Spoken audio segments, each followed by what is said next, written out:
Okay, we'll call this a phase 2.5 update. So this 1 foot section of track is removable, obviously, so the window can be closed. And what's happening here is this bridge will swing up on hinges at this point here.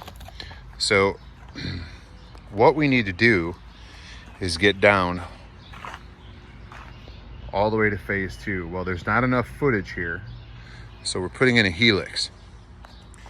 So right now we're at about a 2.25% grade. We'll be going along here.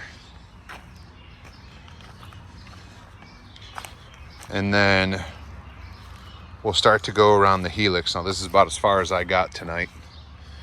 And we'll continue around the helix. The orange stripe here is about 14.5 foot. I didn't want to go on the other side of this tree. Not to mention the path for all my tractors and such is right here. I didn't want to be close to that. So anyway, we're going to continue to go around. And going around once is not going to be enough. So then we're going to go down underneath it. And this is actually adjustable. It'll move up and down. Obviously, the hole's drilled all the way through. And then we'll put a bolt through the back side of the T-post to hold it in place. Now this thing, believe it or not, is really sturdy. And I've decided that the bottom row really doesn't need to be a 4x4.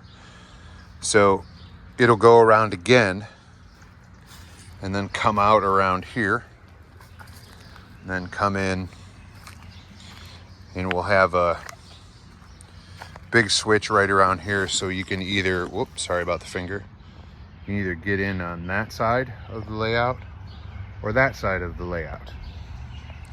And then when you come back, obviously you'll be coming back along here,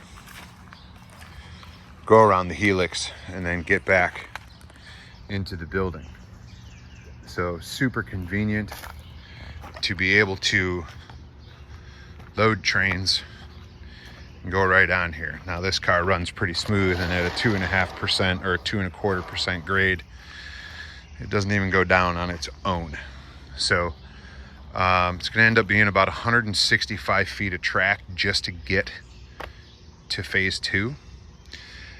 And these 4x4s are all cut 12 inches wide. And I don't know if it'll come off easy enough. Oh, drilled. Come on. You can do it. Drilled in the bottom, roughly about halfway through. And they will all be connected to each other.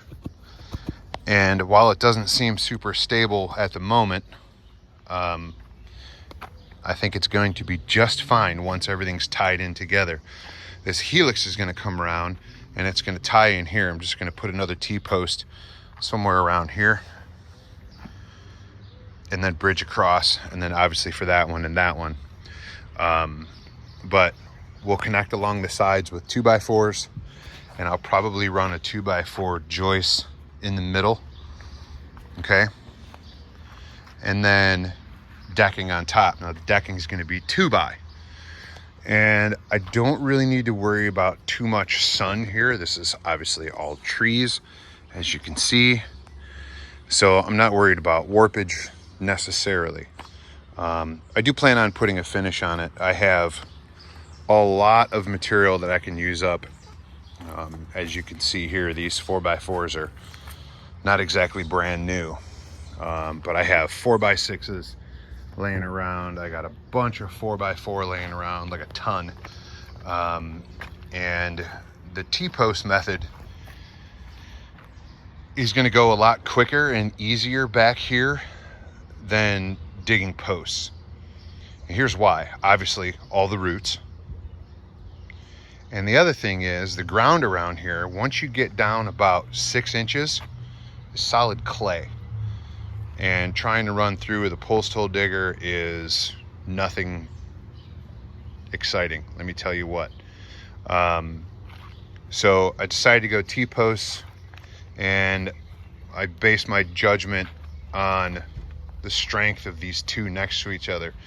And like I said, once everything ties in, and then obviously when we get close enough to the ground, I'll build up with rocks and use 411 limestone to pack for roadbed. So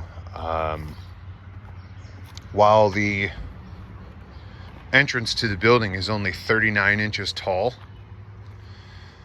we end up having to drop about 52 inches because the grade drops also. I don't know if you can see it in the video or not, but with the grade dropping, obviously that adds a lot more.